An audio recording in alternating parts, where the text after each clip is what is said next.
Le diable dans le beffroi, Edgar Allan Poe, dit par Émile Berlerme en décembre 2021. Le diable dans le beffroi, Edgar Allan Poe. Quelle heure est-il? Vieille locution. Chacun sait d'une manière vague que le plus bel endroit du monde est, ou était hélas, le bourg hollandais de Vondervotteimittis. Cependant, comme il est à quelque distance de toutes les grandes routes, dans une situation pour ainsi dire extraordinaire, il n'y a peut-être qu'un petit nombre de mes lecteurs qui lui aient rendu visite. Pour l'agrément de ceux qui n'ont pu le faire, je juge donc à propos d'entrer dans quelques détails à son sujet. Et c'est en vérité d'autant plus nécessaire que si je me propose de donner un récit des événements calamiteux qui ont fondu tout récemment sur son territoire, c'est avec l'espoir de conquérir à ses habitants la sympathie publique. Aucun de ceux qui me connaissent ne doutera que le devoir que je m'impose ne soit exécuté avec tout ce que j'y peux mettre d'habileté, avec cette impartialité rigoureuse, cette scrupuleuse vérification des faits et cette laborieuse collaboration des autorités, qui doivent toujours distinguer celui qui aspire au titre d'historien. Par le secours réuni des médailles, manuscrits et inscriptions, je suis autorisé à affirmer positivement que le bourg de Vondervotteimittis a toujours existé dès son origine, précisément dans la même condition où on le voit encore aujourd'hui.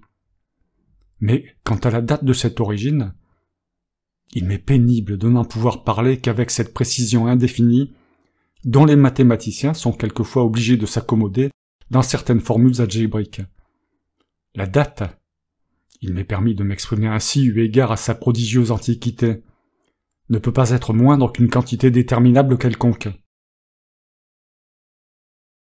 Relativement à l'étymologie du nom Vondervotteimittis, je me confesse, non sans peine, également en défaut. Parmi une multitude d'opinions sur ce point délicat, quelques-unes très subtiles, quelques-unes très érudites, quelques-unes suffisamment inverses, je n'en trouve aucune qui puisse être considérée comme satisfaisante. Peut-être l'idée de Grosvig, qui coïncide presque avec celle de Kroutaplenté, doit-elle être prudemment préférée. Elle est ainsi conçue. Vondervotteimittis. Vonder. Legedonder. Votteimittis. Quasi hun Bleitsitz. Bleitsitz obsoletum problitzen. Cette étymologie, pour dire la vérité, se trouve assez bien confirmée par quelques traces de fluide électrique, qui sont encore visibles au sommet du clocher de la maison de ville. Toutefois, je ne me soucie pas de me compromettre dans une thèse d'une pareille importance, et je prierai le lecteur, curieux d'informations, d'en référer aux Horatiunculae, des Rebus Praeter Veteris, de Dundergutz. Voyez aussi Blunderbuzzard, De Derivationibus, de la page 27 à la page 5010, in folio, édition gothique. Caractère rouge et noir, avec réclame et sans signature. Consultez aussi dans cet ouvrage les notes marginales autographes de Stufenpunkt, avec les sous-commentaires de Grotungutzel.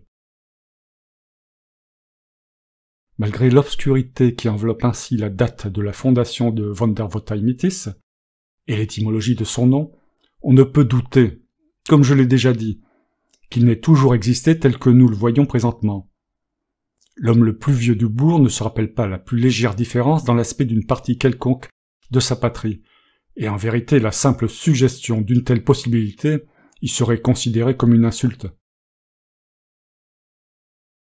Le village est situé dans une vallée parfaitement circulaire, dont la circonférence est d'un quart de mille à peu près, et est complètement environnée par de jolies collines, dont les habitants ne se sont jamais avisés de franchir les sommets.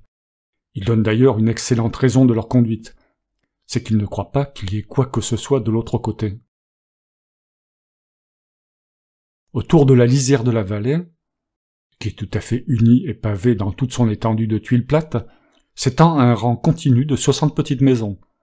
Elles sont appuyées par derrière sur les collines, et naturellement elles regardent toutes le centre de la plaine, qui est juste à 60 yards de la porte de face de chaque habitation. Chaque maison a devant elle un petit jardin, avec une allée circulaire, un cadran solaire et 24 choux. Les constructions elles-mêmes sont si parfaitement semblables qu'il est impossible de distinguer l'une de l'autre. À cause de son extrême antiquité, le style de l'architecture est quelque peu bizarre. Mais pour cette raison même, il n'est que plus remarquablement pittoresque. Elles sont faites de petites briques bien durcies au feu, rouges, avec des coins noirs, de sorte que les murs ressemblent à un échiquier dans de vastes proportions. Les pignons sont tournés du côté de la façade, et il y a des corniches aussi grosses que le reste de la maison, au rebord des toits et aux portes principales. Les fenêtres sont étroites et profondes, avec de tout petits carreaux et force châssis. Le toit est recouvert d'une multitude de tuiles à oreillettes roulées. La charpente est partout d'une couleur sombre, très ouvragée, mais avec peu de variété dans les dessins, car, de temps immémorial, les sculpteurs en bois de Vondervotteimittis n'ont jamais su tailler plus de 2 objets. Une horloge et un chou. Mais ils les font admirablement bien, et ils les prodiguent avec une singulière ingéniosité, partout où ils trouvent une place pour le ciseau. Les habitations se ressemblent autant à l'intérieur qu'au dehors, et l'ameublement est façonné d'après un seul modèle. Le sol est pavé de tuiles carrées, les chaises et les tables sont en bois noir, avec des pieds tors, grêles et amincis par le bas.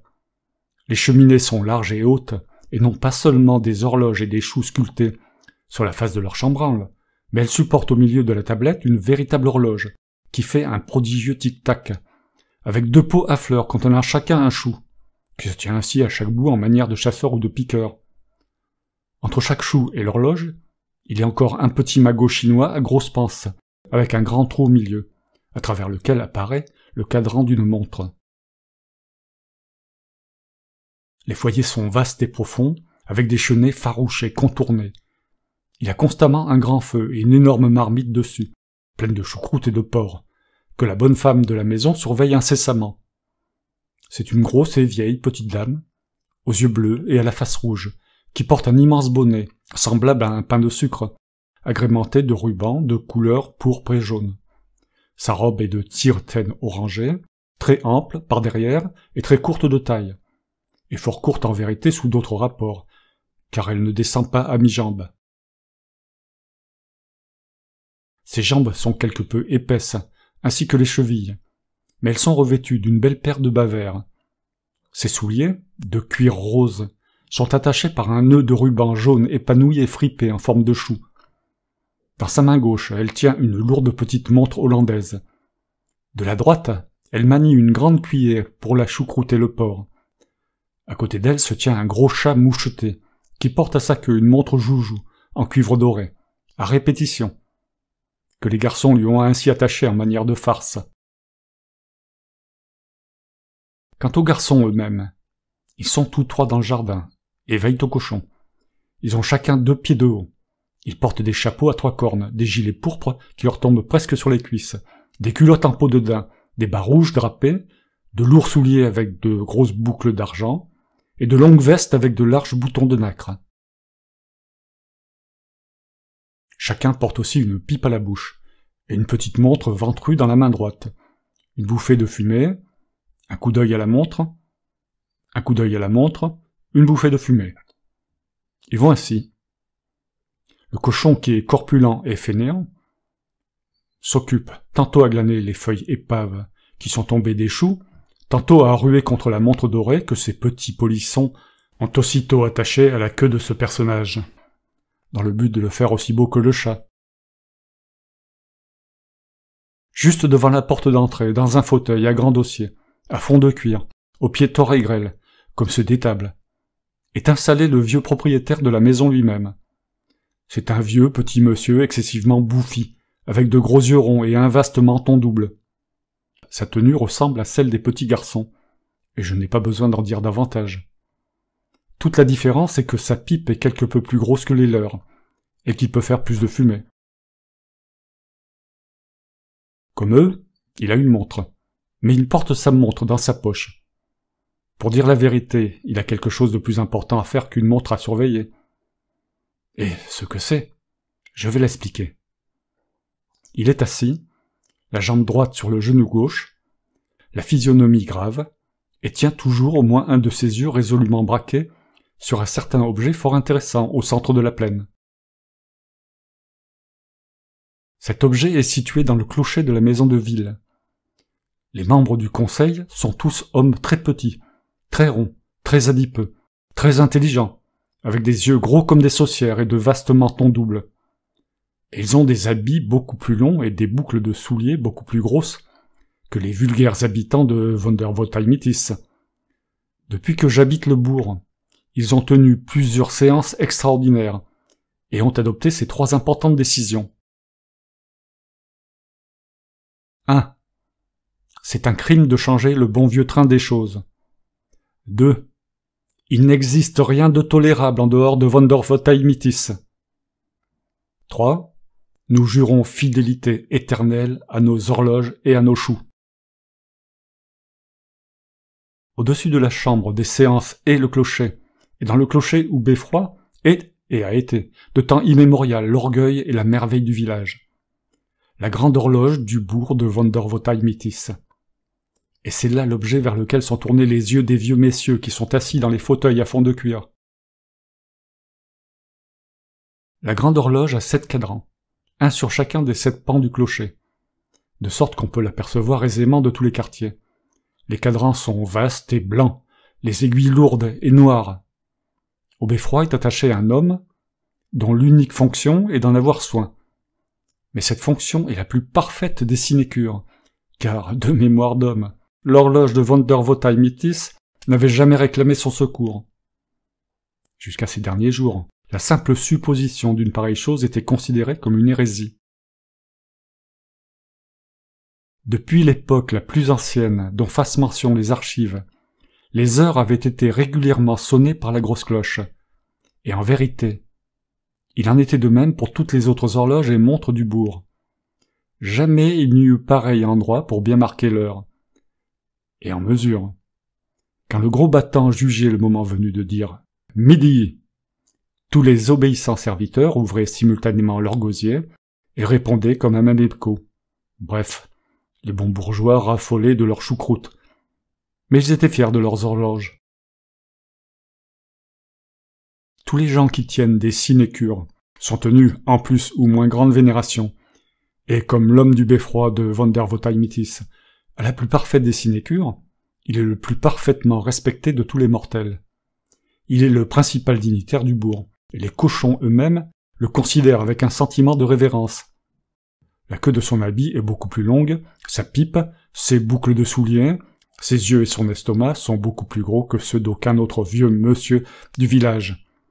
Et quant à son menton, il n'est pas seulement double, il est triple. J'ai peint l'état heureux de Vondervotteimittis. Hélas! Quelle grande pitié qu'un si ravissant tableau fût condamné à subir un jour un cruel changement.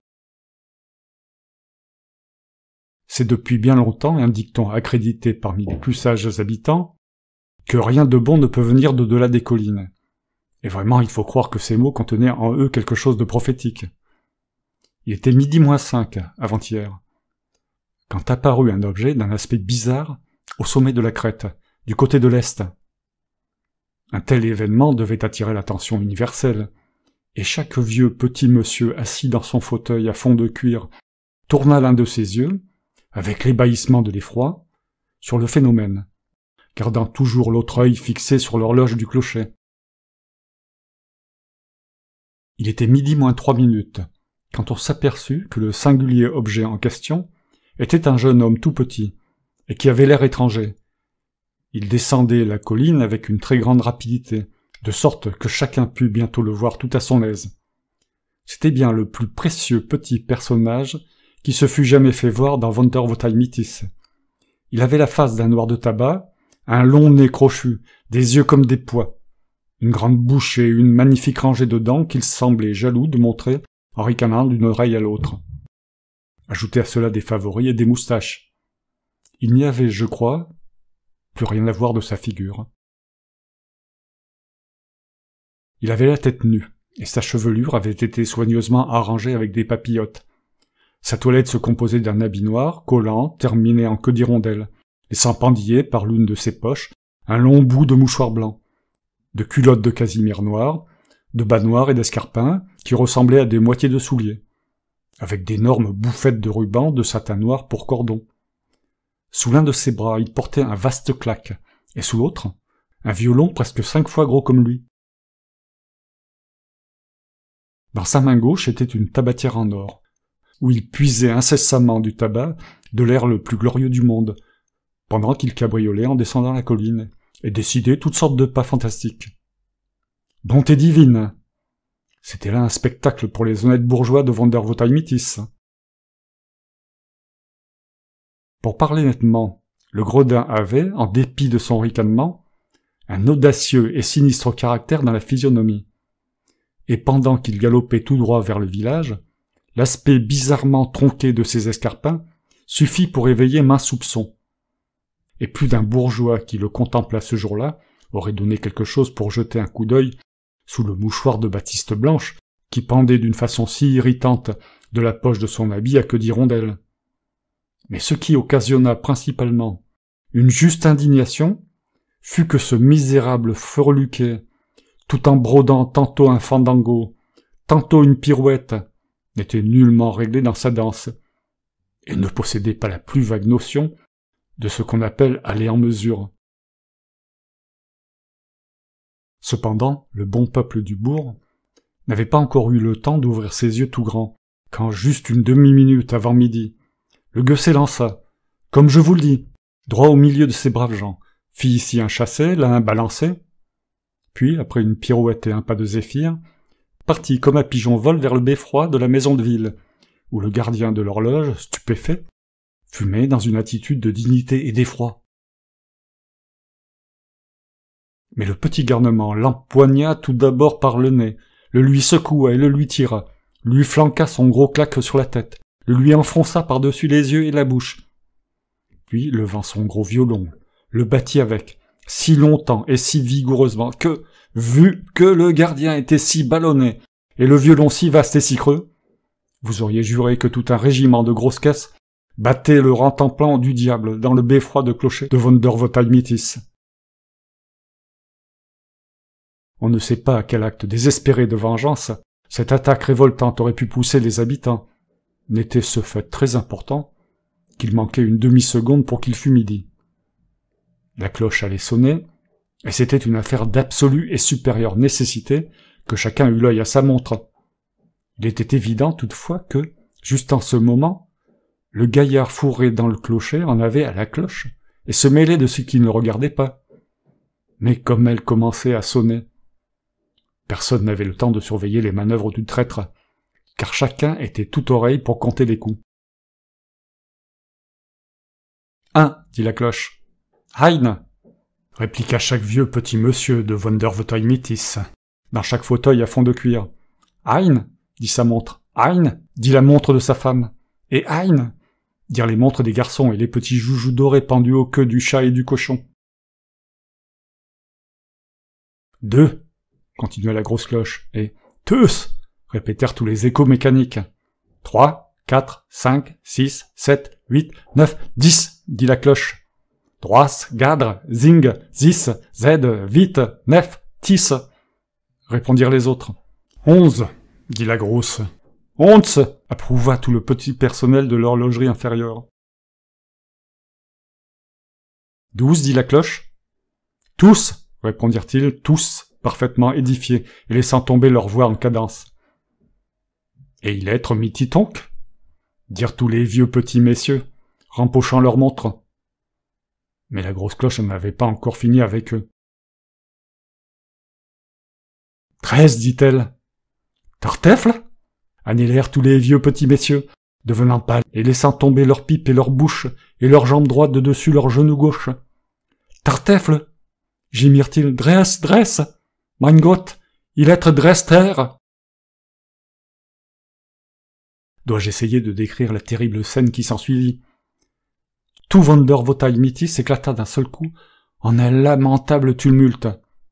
« Qu'arrive-t-il donc à mon fendre ?» glapirent tous les petits garçons. « Chefin tebouy Reinher !»« Qu'arrive-t-il donc à mes choux ?» crièrent tous les femmes. « Il doit être dans pouy tepouy Reinher !» Qu'arrive-t-il donc à mon baïbe? Jurèrent tous les vieux petits messieurs.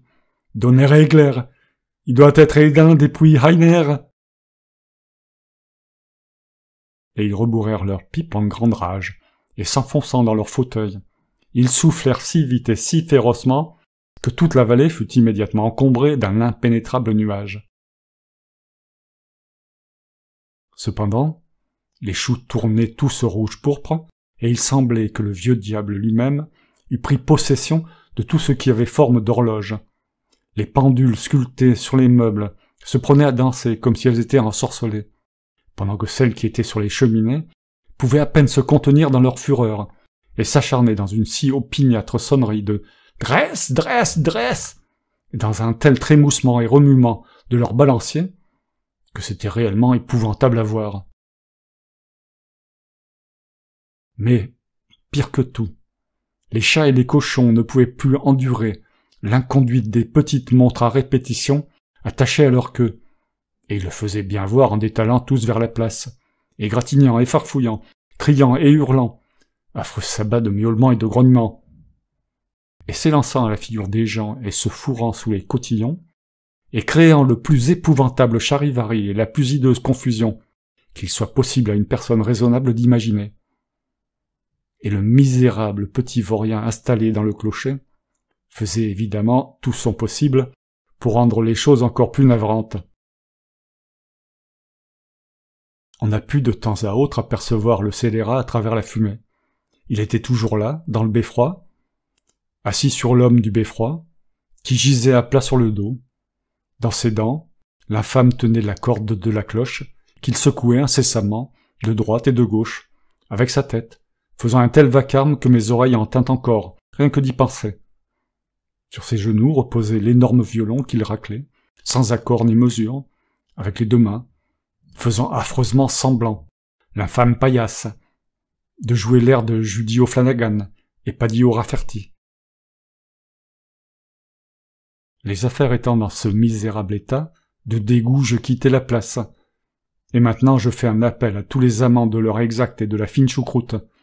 Marchons en masse sur le bourg, et restaurons l'ancien ordre de choses à Vondervotteimittis, en précipitant ce petit drôle du clocher. Fin. Dit par Émile Berlerme.